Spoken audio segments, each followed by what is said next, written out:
Thank you so much. I live in New Jersey, and I get to try that out early, so I'm really excited. And that was a great introduction for our own session.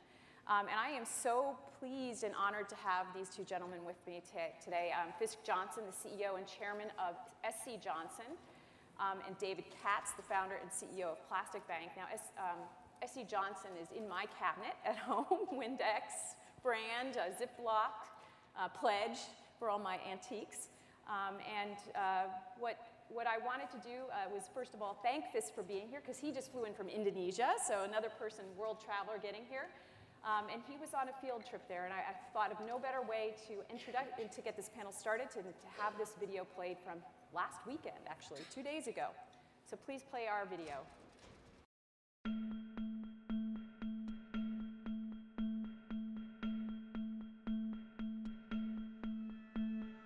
All this plastic in the ocean is incredibly tragic. You've got all this sea life.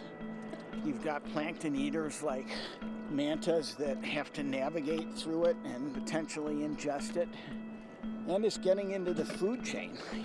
So much plastic everywhere, and it's really destroying the health of the ocean. And all of us need to do something about it.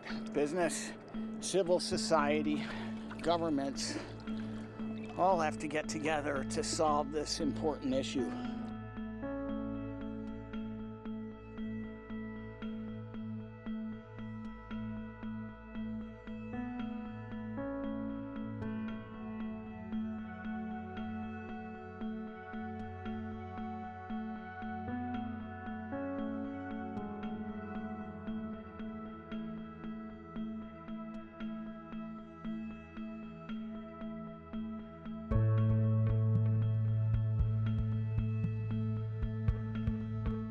So thank you for sharing that with us, Fisk. I'm going to move up here so you can see me.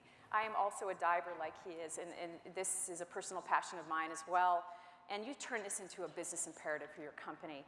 Last fall, your organization committed to making 100% of the plastic containers for your products either reusable, recyclable, or compostable by 2025. So why is this such an important business imperative? Clearly a personal one. Why good for the business? Well, this is probably the single most important environmental issue that we have as a company, the amount of plastic from our products that go into the waste stream. Yep. Environmental leadership has, long been a part of the DNA of our company, so it's been an important problem for us to solve. I would just say from a business case standpoint, the way I look at it is really from a trust perspective. Mm-hmm. Trust in business is at an all-time low today. And trust is the thing that keeps our customers coming back to buy our products. And I think one of the important ways that people decide to trust a company is how you treat people and the planet. And so it's important. So we're going to talk a bit more about the operational aspects of what you're doing. But part of what you're doing to address this is working with the Plastic Bank organization. And I'm curious, could you please just give a thumbnail for the audience of why you're a unique approach to this issue? It should be no coincidence. It's not a coincidence that most of the plastic that is entering the ocean, over 80%, is coming from areas of extreme poverty. And if you live in the conditions of poverty with no food, medical care, opportunity for your children, you really have no concern or the ability to be in consideration of recycling. Now, the Plastic Bank is a global chain of stores for the ultra poor, where everything in the store is available to be purchased using plastic garbage by weight. School tuition, medical insurance, Wi-Fi, sustainable cooking fuel, high-efficiency stoves, everything the world's poor need and can't afford, available to be purchased using plastic garbage by mass, giving accessibility to the world. Because we can't convince someone against their will, right? The conversation is a man convinced against his will is of the same opinion still. We can't convince the poor to go and recycle for our benefit. But when we give them an opportunity of hope and the consideration of their children and their lives, that tends to tip the scale. So how is SC Johnson working together with the Plastic Bank? Much of the theme in the conference here has been collaboration, as I've heard it. And this is a beautiful example of collaboration. Now, that plastic that we collect, the material that has helped transfer value through the lives of people, that's ocean-bound social plastic. And that's a material that Fisk and his organization have committed to using in their packaging. We really help close the loop in the circular economy. So in the future, when you buy a bottle of Windex that has ocean-bound social plastic in it, you would, in fact, be participating with cleaning the environment, prohibiting the plastic from entering the ocean, and alleviating poverty simultaneously. And there's no better partner than Fisk and SC Johnson. So from an operational standpoint, how do you flex to take that social plastic? That was a really great term. I love it. But Well, so what you're going to see April 1st is a launch of a Windex SKU made from ocean plastic, and by the fall we're going to be actually sourcing plastic from David's organization and reincorporating it back into our products. so you have there's 8 recycling centers right now that I don't know if that's the proper term, I'm sorry if it's not, but there are 8 locations in which you are working together right now. So would that be in Indonesia that you're actually making the product as well? Will you source and then manufacture what you're talking about there? No, we'll actually be sourcing it. It'll be processed by a third party, and then it'll come to us back probably in the United States and elsewhere in the developed world where we'll sell it. So clearly you're a CEO, you're the guy at the top, and you're a family organization, but how did you build your team around you to help pull this off? Because that's part of the hardest thing that the audience here has is to get the support internally to make the change. So what are you doing to do that? Well, first of all, we have a lot of enthusiastic people in the organization that are very passionate about the environment as I am, and we have a number of different environmental initiatives going on in the company, but this one in particular has kind of taken on a new light given the momentum that's building out there in the world around this issue. And one of the things that I really like about what's happening is, consumer awareness out there of this issue is up to new levels, and that awareness really helps us solve the problem. I'll give you a quick example. We have been working for over a decade to get people to reuse our trigger bottles. Right. And we've been trying to sell a concentrate where you just have to pour it in, add water, and we've gotten very little traction with it. And it's largely because people just aren't aware enough of the problem with this issue, and so never bothered to want to go through that behavior change. But I love the fact that so much attention has been brought to this issue that I think probably now is the time where we can actually make a product like that work, because people understand it's an important issue and may be willing to reuse trigger bottles for, So I agree with that, and I, by the way, buy bigger bottles of Windex. I reuse my bottles, my trigger bottles. Part of the challenge, we hear about great cleanup programs, great recycling programs. Part of the challenge is, how does a business work, especially in a place like the United States? How do you help enable the U.S. consumer to be that steward, if you will? What responsibility do you have to help the consumers get there? Well, one thing that we're doing currently is helping to bring attention to this issue. So, for example, the video that you just saw, we're going to put out there on the web, and I want to continue the momentum that's building out there in terms of awareness around this issue, because that's going to help us solve it.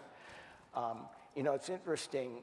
You know, we've been putting post-consumer recycled plastic in our bottles for quite some time, but we've never labeled it on the front of the bottle because it just didn't matter to anybody.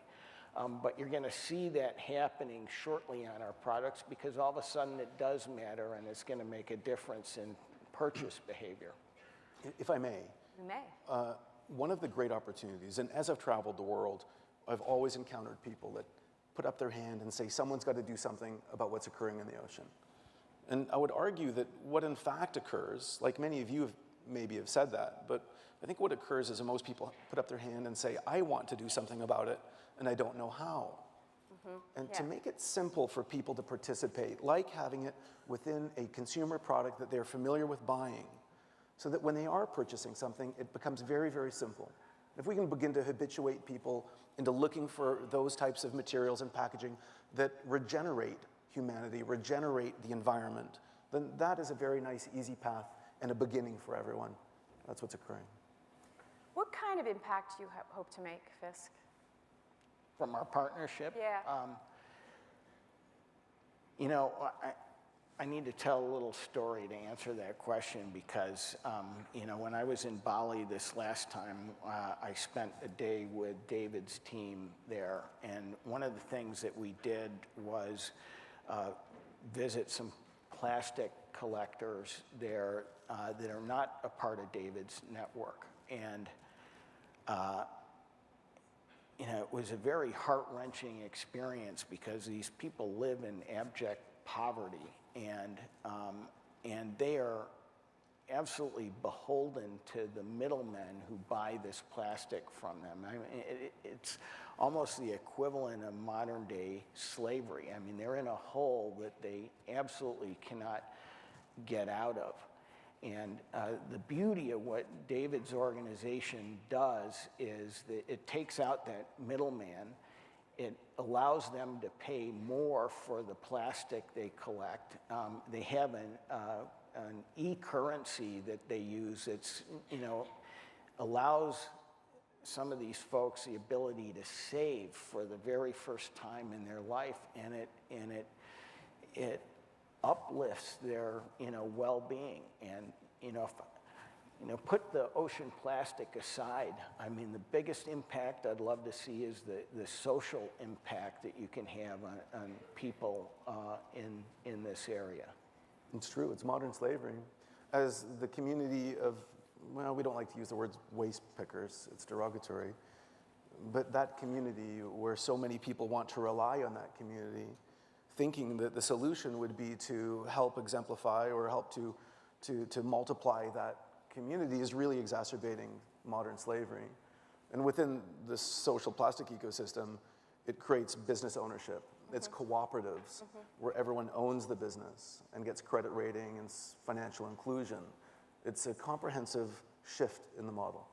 So, you know, and I love it as well. There's, like I said, there's 8 locations right now. So I always wonder, how do you scale something like this and really make and get the impact that you want to have? Now, we have hundreds of locations around the world, by the way. You have hundreds of them. Yeah. So how do you get that to scale? And does this work in a place like the United States? Could it work in the United States or another country that's it's more established as I think we need to make it work in the United States. There's an incredible volume of material that's not recycled here that has value. It's a petroleum resource. There's value in that. Yeah. And we need to continue working on systems here. There's so many areas, there's so much homelessness and desperation in the United States. So we need to have that value into the hands of the people who need it the most. It should not be in the waste bin. I mean, I think the economics are a little harder in the developed world to make it work. And to me, you know, it's going to take government regulation. It's going to take civil society and business working together to really close the loop in the developed world. I think, you know, with the attention that this issue has gotten around the world, we're at a tipping point, and business has an opportunity to embrace this change and continue to drive attention to this issue and begin to work with governments and embrace new regulation, good regulation that can help us solve the issue, particularly in the developed world. One of the things I want to go back to again is the scale for you, and you've mentioned a couple of ways, a couple product that you're going to have soon. The concentrate, I believe, was, I don't remember which product it was for, but it was a specific product line.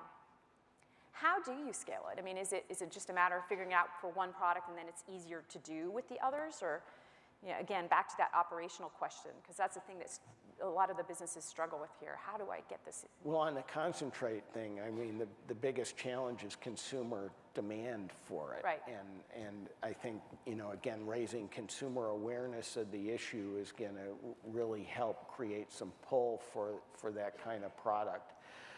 In terms of incorporating recycled material back into our product line, some plastics are easier than others, and I think the more companies that kind of jump on this bandwagon and create more of a market for plastic to be reincorporated back into other products, I think is going to help a lot.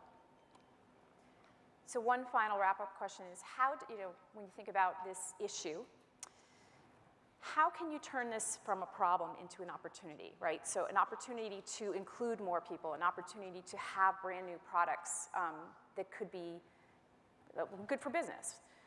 How do you turn it into an opportunity for innovation? What investments are you making in that, in the company? In terms of innovation? Innovation, yeah.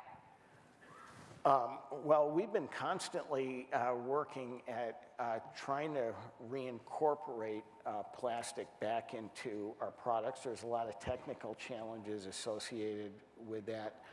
I keep coming back to the single most important thing that we can do is to raise consumer awareness, continue to work with governments, because I think it's going to take government, civil society, business, consumer awareness all working together if we're really going to close the loop. And David? It's creating an opportunity for the world to participate. We have to make it easy for everyone. And we need to continue to be focused on the solution, which is to prohibit the flow of plastic from entering the ocean to begin with, and enliven society to participate with the end of poverty and the end of environmental degradation. Thank you for putting yourselves out there and for trying to make an impact, and I wish you success.